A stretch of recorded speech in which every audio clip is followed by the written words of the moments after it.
Olá, eu me chamo Érica Dantas, estou aqui com Giovana Carvalho e Isis Ferreira, e nós vamos apresentar o nosso trabalho sobre a caracterização do percurso de acesso às instituições públicas de ensino superior em Palmas Tocantins, sob a ótica dos modos de transporte ativos.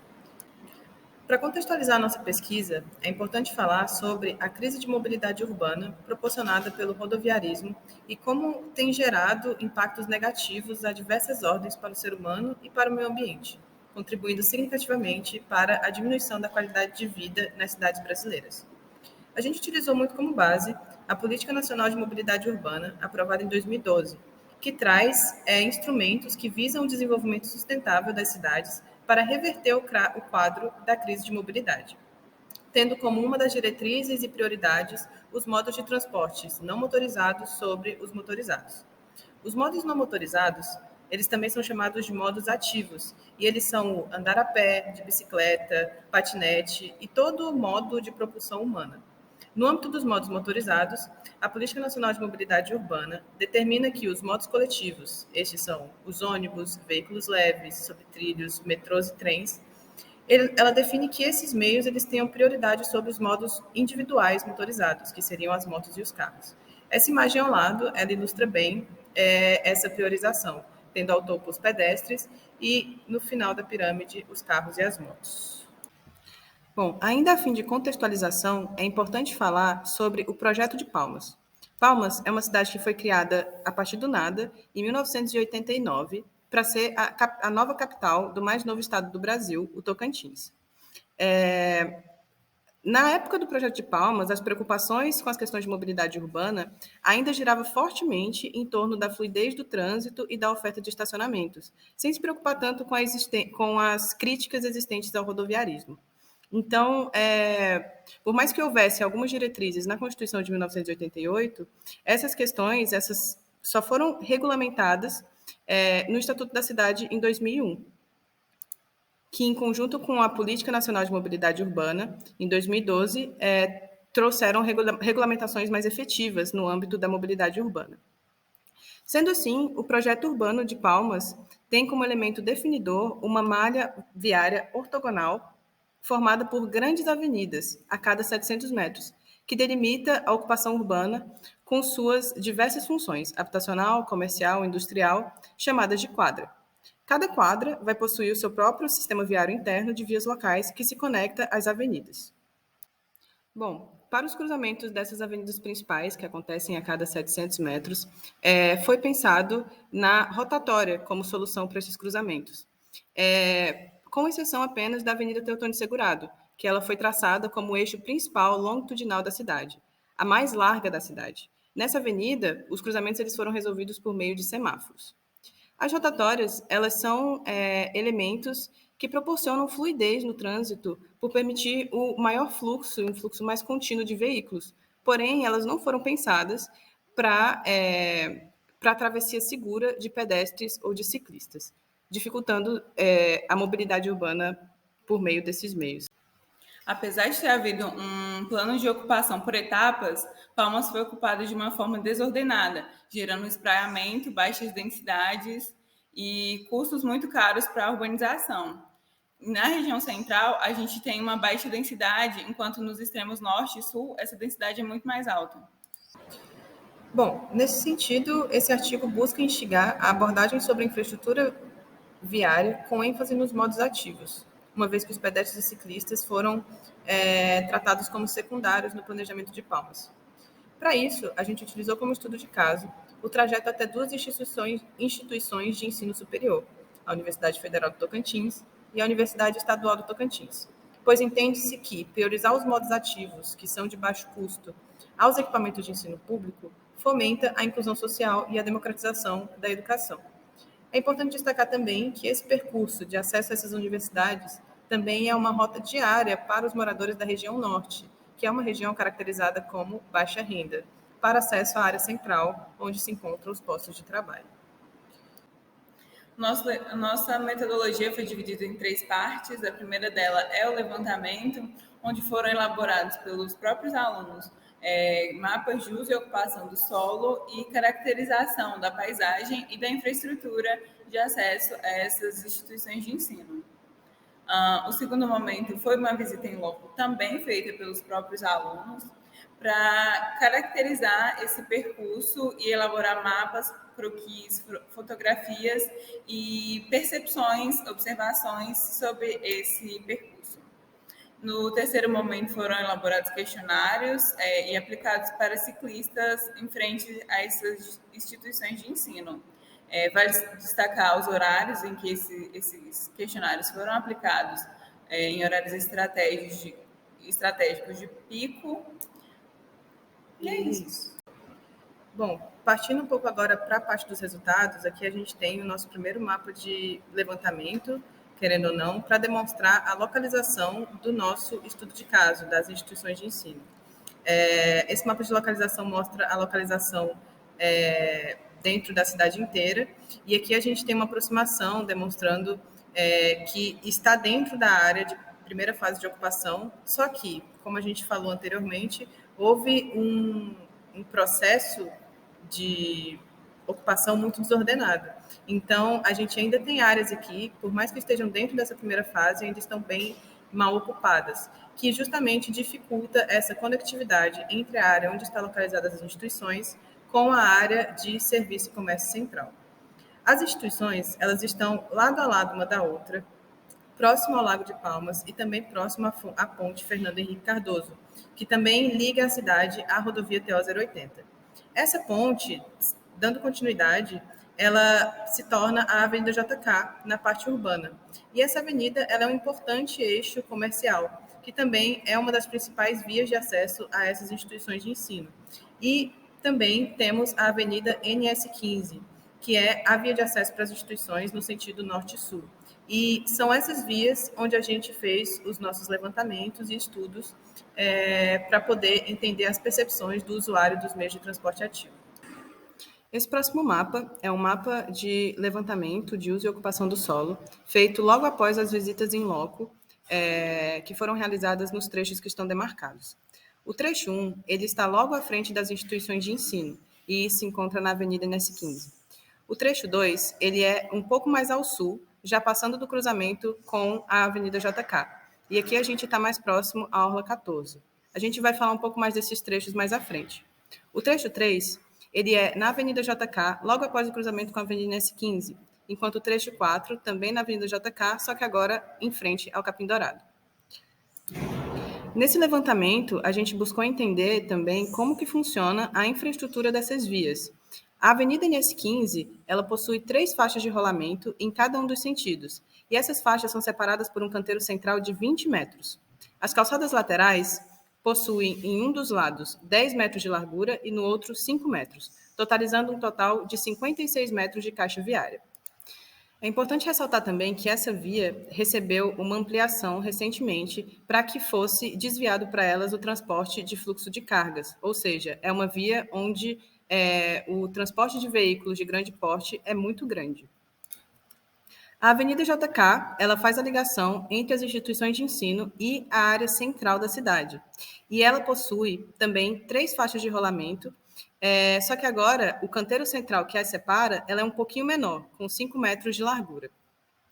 As suas calçadas também possuem 5 metros, totalizando 36 metros de caixa viária, ou seja, 20 metros a menos que a Avenida NS15. Em um dos seus lados, há uma via bidirecional de ciclovia, só que não há a demarcação para a passagem de pedestre. A outra face da avenida, ela vai apresentar qualquer tipo de infraestrutura apenas próximo ao Shopping Capim Dourado, como vai ser demonstrado na descrição de cada um dos trechos que vai ser feito a seguir. O primeiro trecho analisado pelos estudantes no levantamento é logo em frente às instituições de ensino. Fica na NS15, entre a entrada das instituições e o cruzamento com a Avenida JK. Esse trecho ele possui um calçamento inadequado, margeado por um capim que invade o caminho e torna ele, traz a sensação, na verdade, de insegurança. E não possui qualquer outro tipo de vegetação que permita, que faça sombreamento para esse pedestre, fazendo com que fique inadequado o caminho do pedestre na maior parte do dia. O caminho não conta com qualquer mobiliário urbano, o que torna ele monótono. Essa avenida é uma avenida de fluxo rápido e não conta com sinalização, fazendo com que as travessias se tornem perigosas. Vale ressaltar também a falta de qualquer outro tipo de edifício ou qualquer outro tipo de serviço ali nas proximidades. Assim. Por mais que tenha as instituições de ensino, elas estão localizadas dentro de lotes muito grandes, que não têm acesso, de fato, à fachada, fazendo com que o caminho se torne ainda mais inseguro. Bom, o trecho 2 é a continuidade do trecho anterior no sentido sul, margeando a aula 14. As calçadas, elas se encontram em boa qualidade e com uma diferenciação entre o espaço do pedestre e o espaço do ciclista, por meio da sinalização de piso. A vegetação é rasteira e mais bem preservada. Porém, a maioria das árvores, elas ainda estão em fase de crescimento, ou seja, ainda não geram sombreamento. Próximo à área, há alguns edifícios comerciais e habitacionais espraiados, o que gera um pouco mais de vitalidade do que no trecho 1. Além de ser a principal via de acesso à Praia da Graciosa, que é um importante ponto turístico e de lazer para a cidade. No fim do dia, mesmo com essas condições, há bastante movimento, principalmente de ciclistas. A velocidade e porte de veículos diminui, porém, ainda sem meio facilitadores de trânsito para o pedestre, como faixa de travessias ou rebaixamento de meio-fio. O trecho 3 ele se inicia na JK, no cruzamento com a NS 15. Ele vai em direção ao centro comercial, ao shopping center, e a gente percebe nesse trecho que a presença de calçadas é apenas de um lado. Do outro lado só tem um caminho de terra feito pelos próprios pedestres. As poucas árvores existentes no local estão presentes no canteiro central e não no trajeto do pedestre, então não causa qualquer sombreamento para quem está andando naquele local.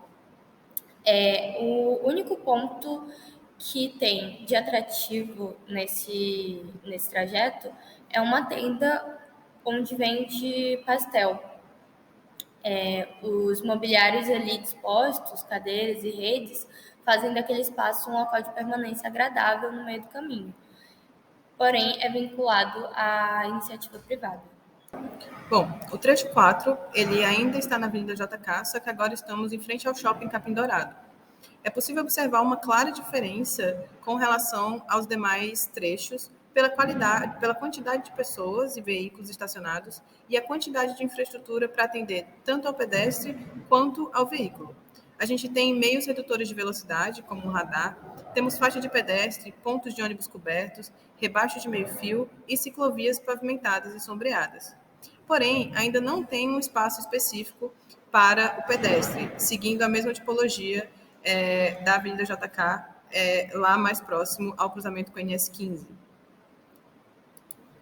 Nesse trecho, a gente consegue ter uma maior sensação de segurança e conforto do que nos outros analisados, embora ainda não haja qualquer tipo de fachada ativa, apenas grades e vegetação com o edifício do shopping localizado isoladamente, afastado da via.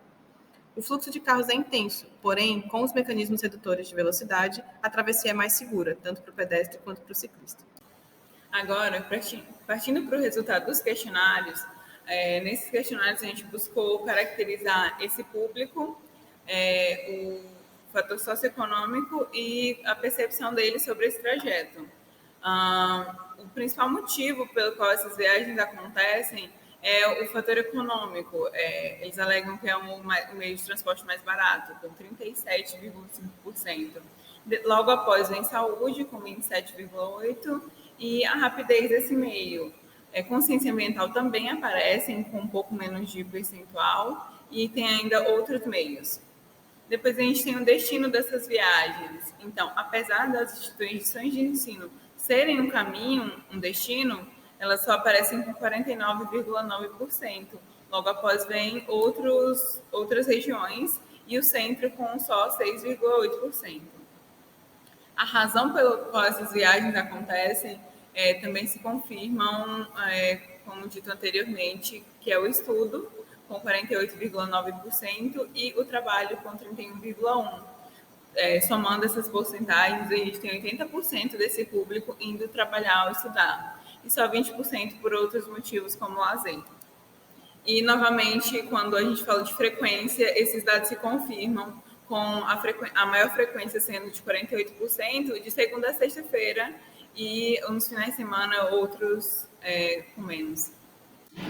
Agora, partindo para a caracterização desse perfil socioeconômico, a gente, apesar do gráfico de renda estar bem equilibrado, com 34% na média, a gente vê como o menos de um salário mínimo até 2 salários mínimos são os maiores. Então, assim, apesar desse equilíbrio, a população ainda tem uma renda muito baixa. Quando a gente vai para o perfil de gênero, grande maioria, 63,6%, são homens, e só 29,5% e 6,8% são mulheres e pessoas não binárias, respectivamente. A gente entende que é por uma falta de segurança nesse trajeto. E quanto à faixa etária, isso também se confirma com a idade de 18 a 25 anos sendo a que mais aparece logo após do 31 aos 60 anos de idade, com 63,4% e 24,4% desse público nessa faixa etária, que também é um público majoritariamente de estudantes e trabalhadores. Na terceira parte do trajeto, nós temos as opiniões dos ciclistas sobre esse percurso. Quanto à segurança no trânsito, 34,8% ainda consideram que ela é regular, mas o próximo número muito alto é de 28,3% com ruim e 21,7% como péssimo. Quanto à sensação de segurança na rotatória, esses percentuais são muito mais negativos, com 50% sendo péssimo, e logo após 25% sendo ruim e 15% sendo como regular. Quanto a respeito dos motoristas, a gente tem já uma melhora nesses índices, mas o valor que mais aparece é 34% como regular e 27% como ruim, e 20% como péssimo. Quanto ao índice de bom, a gente só tem 15,9%. Bom, as distâncias observadas são mais adequadas ao modo de bicicleta do que ao modo a pé, possível de ser estimuladas com melhorias na qualidade da infraestrutura para o conforto e a segurança dos ciclistas. No trecho em estudo, atualmente, os deslocamentos majoritários dos ciclistas se alinham às premissas da mobilidade urbana sustentável, visando diminuir as viagens motorizadas. Ainda assim, o estímulo à ocupação urbana no entorno das instituições de ensino deveria ser prioridade, tendo em vista que o incremento de moradias, comércio e serviços proporcionaria aumento da vitalidade urbana e acesso a uma área com infraestrutura urbana já implementada. Gostaríamos de agradecer aos alunos do curso de arquitetura Ana Clara Souza Viana, Renato Rodrigues, Ronaldo Lopes de Souza, pela dedicação nos levantamentos e pela ajuda na elaboração do trabalho. Também a CNPq, pela bolsa de extensão de uma das graduandas participantes desse artigo, e da nossa professora orientadora Lucimara Albieri.